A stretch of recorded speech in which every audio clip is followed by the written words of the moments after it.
ಏನು ದಿನ ಗುರುವಾರ ತಾಲೂಕು PL ಚುನಾವಣೆ ನಡೀತವೆ.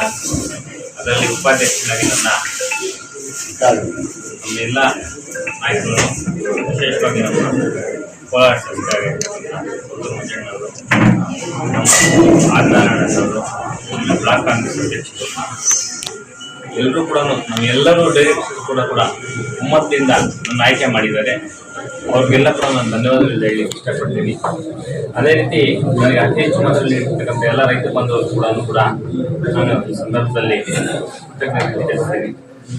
ಅದೇ ರೀತಿ ನನಗೆಲ್ಲ ಸಹಕಾರ ಮಾಡಿರ್ತಕ್ಕಂಥ ಪ್ರತಿಯೊಬ್ಬರಿಗೂ ಕೂಡ ಯಾರು ಹೆಸರು ಹೇಳಿಲ್ಲ ಅಂತ ಈಗ ಅನ್ಕೊಳ್ಳೋದು ಬೇಡ, ಅನಿತ ಭಾವಿಸ್ಬೇಡಿ. ಎಲ್ಲರ ಹೆಸರು ಕೂಡ ನನಗೆ ಯಾರ್ಯಾರು ಏನೇನು ಹೆಲ್ಪ್ ಮಾಡಿದ್ದಾರೆ ಅಂತ ಎಲ್ಲರೂ ಕೂಡ ನನ್ನ ಮನಸ್ಸಲ್ಲಿದೆ. ಅವ್ರಿಗೆಲ್ಲರೂ ಕೂಡ ಧನ್ಯವಾದಗಳು ಹೇಳ್ತಾ, ಮುಂದಿನ ದಿನಗಳಲ್ಲಿ ಬ್ಯಾಂಕಿನ ಅಭಿವೃದ್ಧಿಗಾಗಿ ಸಂಸ್ಥೆ ಅಂತ ಕೂಡ ಎಲ್ಲ ಹಿರಿಯರಿದ್ದಾರೆ. ಈಗ ಅವರೆಲ್ಲ ಮಾರ್ಗದರ್ಶನ ತಗೊಂಡು ಈಗ ಒಬ್ಬೊಬ್ರು 2-3 ಸಲ ಆಗಿರ್ತಕ್ಕಂಥ ಡೈರೆಕ್ಟರ್ಸ್ ಇದ್ದಾರೆ. ಅವರೆಲ್ಲರ ಮಾರ್ಗದರ್ಶನ ಅಂತ ಕೂಡ ನಾವೆಲ್ಲ ಕೂಡ ನಡ್ಕೊಳ್ತೀವಿ ಅಂತ ಹೇಳ್ತಾ ಈ ಮಾತನ್ನು ಮುಗಿಸ್ತಾ ಜೈ ಹಿಂದ್ ಜೈ ಕರ್ನಾಟಕ.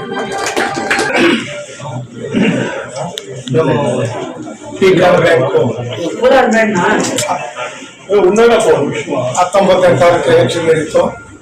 ಅಲ್ಲಿ ನಮ್ಮ ಪಕ್ಷದವರು ಸುಮಾರು 10 ಜನ ನಾವು ಆಯ್ಕೆ ಆದ್ವಿ.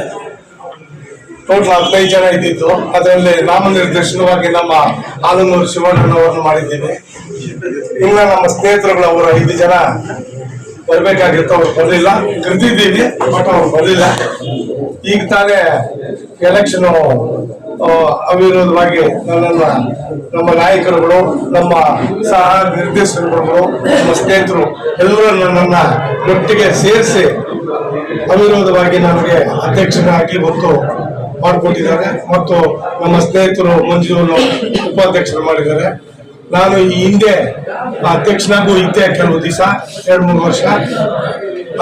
ಈಗ ಸುಮಾರು 15-16 ವರ್ಷದಿಂದ ಆದಷ್ಟು ಮಟ್ಟಿಗೆ ನಮ್ಮ ಮುಳಬಾಗಿಲಿನ ಪೀಕಾರ್ ಬ್ಯಾಂಕು ಹಂತವಾಗಿ ಮೇಲೆ ಬಂದಿದೆ.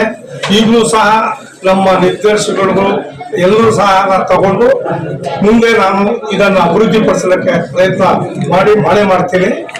ಮತ್ತು ನಮ್ಮ ನಾಯಕರುಗಳಾಗಿರ್ಬೋದು, ನಮ್ಮ ತಾಲೂಕಿನ ಎಲ್ಲ ಈ ಪೀಕಾರ್ ಬ್ಯಾಂಕ್ ಷೇರುದಾರರಾಗಿರ್ಬೋದು, ಎಲ್ಲರಿಗೂ ನಾನು ಸಹಕಾರ ಮಾಡಿದ್ದಾರೆ. ಮತ್ತು ನಾನು ಅಧ್ಯಕ್ಷ ಪೋಸ್ಟ್ನಲ್ಲಿದ್ದಾಗ ಏನೇನು ಅವಶ್ಯಕತೆ ಬೇಕು ಅವೆಲ್ಲ ಸಹಕರಿಸಲಿಕ್ಕೆ ನಾನು ಪ್ರಯತ್ನ ಮಾಡ್ತೀನಿ ಅಂತ ಹೇಳುವ.